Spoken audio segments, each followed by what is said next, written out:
ओम नारायण नारायण नारायण नारायण। सब मित्रों को राम राम।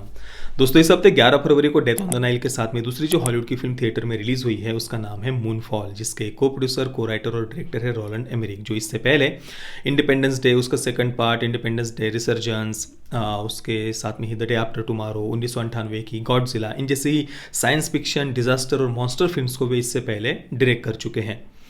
और एक बार फिर से वे अपनी ही कई सारी फिल्मों से थोड़ी थोड़ी कुछ बातें, और दूसरी जो पचासों डिजास्टर फिल्म्स हम आज तक देख चुके हैं हॉलीवुड की, उन सारी फिल्मों से थोड़ी थोड़ी बातें निकाल कर उनको मिक्स करके वे एक और डिजास्टर फिल्म हमारे लिए फिर से एक बार लेकर के आए, जिसका नाम है मूनफॉल। यानी पृथ्वी एक बार फिर से नष्ट होने वाली है और फिल्म के जो मुख्य पात्र है वे पृथ्वी को, मानवता को बचाने वाले हैं। मूनफॉल को मिलाकर 2 घंटे और 10 मिनट की फिल्म में पैट्रिक विल्सन हैले बेरी इसमें मुख्य भूमिका में है। देखिए, एक लाइन में अगर मैं इसका रिव्यू करूं तो अगर आपको डिजास्टर फिल्म्स देखना पसंद है, वो भी विशेषतः रोलैंड एमरिक की, यानी बड़े धमाके, बिग एक्सप्लोजन्स, कुछ बहुत ही सुपर कूल रिच विजुअल्स के साथ में अगर आप पृथ्वी को नष्ट होते हुए देखना चाहते हैं, डिस्ट्रक्शन, स्पेस एडवेंचर, थोड़ा बहुत फैमिली ड्रामा, ये सब अगर आप देखना चाहते हैं, और टिपिकल सी स्टोरी लाइन और भुला देने लायक कैरेक्टर्स, इनसे अगर आपको कोई प्रॉब्लम नहीं है तो ये फिल्म आपके लिए है। फिल्म आपको निराश तो नहीं करेगी। मतलब एक साइंस फिक्शन डिजास्टर फिल्म है, तो उससे हम एक्सपेक्ट कर करके कर भी क्या सकते हैं। मतलब ठीक है, वही सारी टिपिकल सी बातें उन्होंने यहाँ पर भी दिखाई है जो हम इससे पहले पचासों बार ऑलरेडी देख चुके हैं। पर हाँ, इतना मैं ज़रूर कहूँगा कि इसके जो विजुअल्स थे ना, वो सच में बहुत बहुत बहुत ज़्यादा सुंदर थे। मतलब पृथ्वी को नष्ट होते हुए इतनी सुंदरता से, इतना बढ़िया तरीके से इससे पहले आपने नहीं देखा होगा। 2012 जो डिजास्टर फिल्म आई थी, उसकी भी कई जगह पर हमें फिल्में याद आती है। तो उससे भी, मतलब इससे पहले जितनी भी डिजास्टर फिल्म्स आपने देखी हुई ना, उन सब की अपेक्षा यहाँ पर जो विजुअल्स थे, जो वीएफएक्स थे, जो कंप्यूटर ग्राफिक्स जो भी है, स्पेशल इफेक्ट्स डिपार्टमेंट ने कुछ बहुत बहुत बढ़िया काम यहाँ पर फिल्म में किया है। इसके साथ ही कैरेक्टर्स की अगर मैं बात करूँ तो देखिए, वो भुला देने लायक थे पर वो हमें परेशान नहीं करते हैं। ठीक ठाक कैरेक्टर्स थे, मैं देख पा रहा था उनको। काफ़ी सारी बातें फिल्म में ऐसी दिखाई है जिन्हें वो क्या कहते हैं, क्लीशे, काफ़ी रिपीटेड लगती है। इससे पहले हम उन्हें कई बार देख चुके होते हैं। जैसे कि यहाँ पर फिल्म का जो मुख्य पात्र है पैट्रिक विल्सन का, उसका जो बेटा है, वो जब छोटा था तो अपने पिता की असफलता से वो काफ़ी दुखी हो गया था, निराश हो गया था। उसके पिता को स्पेस में, मून पर जाने के बाद में कुछ वहाँ पर वो एलियन टेक्नोलॉजी को देखते हैं। वे नीचे आकर नासा में सबको बताते हैं, पर कोई उनका विश्वास नहीं करता, उन्हें निकाल दिया जाता है। और इस बात से उस बेटे के मन पर ये काफ़ी गहरा आघात लगता है। और बड़ा होने के बाद, इसके बाद फिल्म 10 वर्ष आगे निकल जाती है, उसके बाद भी वो अभी भी उसी वो मानसिक आघात में है वो अभी भी। तो वही टिपिकल से कैरेक्टर्स है। फिर पिता अपने बेटे को बचाने के लिए, मानवता को बचाने के लिए क्या करता है, वो आगे हमें दिखाया है। एक केसी हाउसमैन नाम का कैरेक्टर है, जो थोड़ा सा, जिसका वज़न ज़्यादा है, काफ़ी थोड़ा बीमार भी रहता है, पिल्स वगैरह वो लेते रहता है। वो एक कॉन्स्पिरेसी थियरिस्ट उसे दिखाया है। वो पहले ही गेस कर लेता है कि क्या पृथ्वी पर इतना बड़ा संकट आने वाला है। जो मून है वो ऑर्बिट से हट जाता है और वो पृथ्वी की तरफ अभी आ रहा है, और बस कुछ ही हफ्तों में, 3 हफ्तों में ही पृथ्वी अभी नष्ट होने वाली है। तो ये कॉन्स्पिरेसी थियरिस्ट है कैसी हाउसमैन। उसके बाद में हेली बेरी का कैरेक्टर है जिसका नाम है जोसिंडा जो फॉलर, और पैट्रिक विल्सन का कैरेक्टर है ब्रायन का। तो ये तीनों अभी मानवता को बचाने वाले हैं। तो कैरेक्टर्स ठीक ठाक थे, वो हमें परेशान नहीं करते हैं।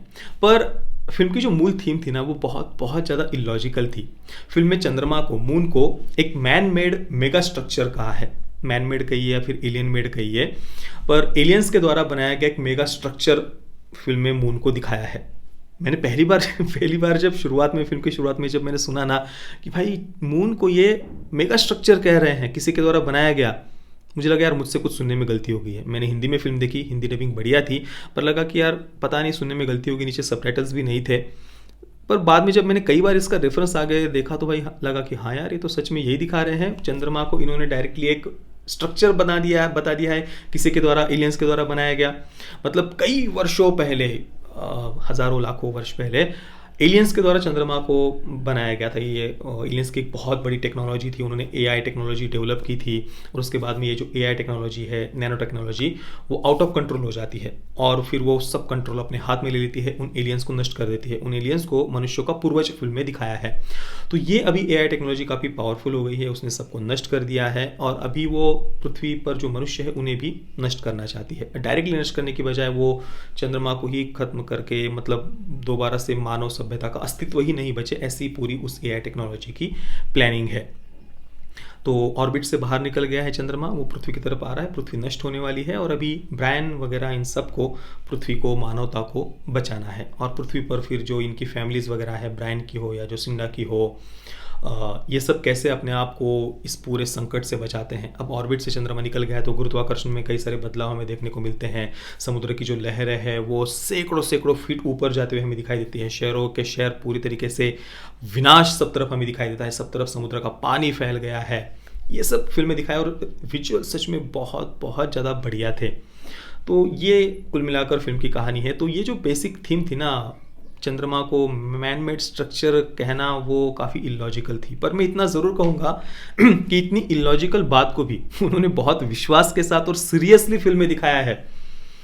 मतलब अपने सब्जेक्ट को, जो सब्जेक्ट बहुत इलॉजिकल है, उससे भी उन्होंने काफ़ी सीरियसली फिल्म में प्रेजेंट किया है और विजुअल्स तो बढ़िया थे ही। इस कारण से फिल्म फनी जोन में नहीं जाती है, पर कुछ खास वैसा बहुत एक्सेप्शनली अलग एक्सपीरियंस भी ये फिल्म हमें नहीं देती है। पर मैं फिर से कहूँगा कि अगर आपको बस डिजास्टर फिल्म्स देखना पसंद है, अच्छी विजुअल्स वगैरह के साथ पृथ्वी को नष्ट होते देखना चाहते हैं, तो ये फिल्म आपको निराश नहीं करेगी। एक और बात मुझे फिल्म की बहुत बहुत ज़्यादा इलॉजिकल लगी और वो था मिलिट्री वाला पार्ट। मतलब इतना 3 हफ्ते उनके पास में थे, जो भी ये संकट है उससे बचने के लिए समय था उनके पास में, और हम वो देख रहे हैं कि भाई जो चंद्रमा है वो पृथ्वी की तरफ आते जा रहा है, आते जा रहा है, आते जा रहा है, और वो पृथ्वी से टकराते हुए भी उसे दिखाया है फिल्म में, और वो टकराने लग जाता है। सब कुछ हम देख रहे हैं कि भाई सब सब सब नष्ट होते जा रहा है। और तब मिलिट्री वो कुछ काउंटडाउन शुरू करती है। न्यूक्लियर मिसाइल्स उन्होंने तैयार करके रखी है और न्यूक्लियर मिसाइल्स वो छोड़ने वाले हैं। कहाँ छोड़ने वाले थे, किसके ऊपर छोड़ने वाले थे, और उससे वो कैसे बचाते हैं। मतलब वो मिलिट्री वाला पार्ट बहुत ज़्यादा इलॉजिकल था फिल्म में। तो बस ज़्यादा कुछ एक्सपेक्टेशंस के बगैर आप देखना चाहते हैं तो एक बार देख सकते हैं फिल्म को। मैं मूनफॉल को दूंगा 5 out of 10 stars. Parental guidance की बात करें तो फिल्म में कुछ सेक्स, न्यूडिटी, वायलेंस वगैरह नहीं है, बस डिस्ट्रक्शन के सीन से सब के सब। सेंसर बोर्ड ने फिल्म को यूएस सर्टिफिकेट दिया हुआ है। बाकी दोस्तों, आपने अगर इस फिल्म को देखा है तो आपका एक्सपीरियंस कैसा रहा मुझे नीचे कमेंट में अवश्य बताना। ये वीडियो देखने के लिए आप सभी मित्रों का बहुत बहुत धन्यवाद। जय श्री राम, वंदे मातरम।